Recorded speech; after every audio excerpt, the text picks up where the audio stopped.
Hi guys, good morning. Cruise Control Mark's Garage.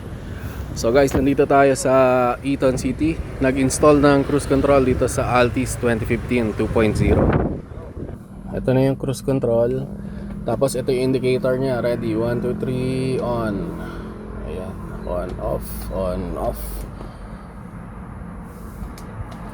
Ayan, so pag na-reach nyo yung speed nyo, 40 kph ang minimum. Set mo lang to pababa. Tapos bitaw sa gas.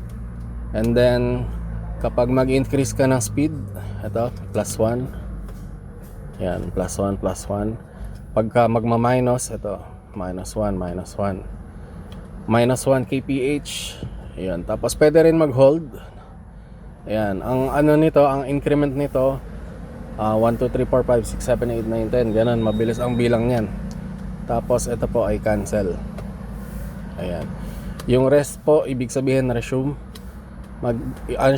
Magre-resume siya doon sa previous speed, kung ano yung last na speed na sinet mo. Hi guys, good morning. Cruise Control Mark's Garage. So ngayon guys, nagte-testing na kami ng cruise control dito sa Altis 2015 2.0. Nandito tayo sa Eton City. So ito na guys, yung cruise control nakaset na 60 kph. Ayan, nag-brake. Recording complete. Ayan. Ayan, so guys, nakaset na ulit. Tapos hindi nakaapak sa gas pedal yan guys.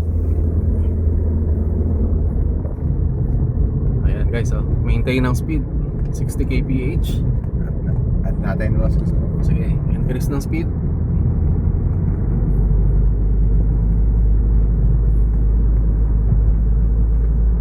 Ayan na, 70 kph. Hindi yan nakaapak sa gas.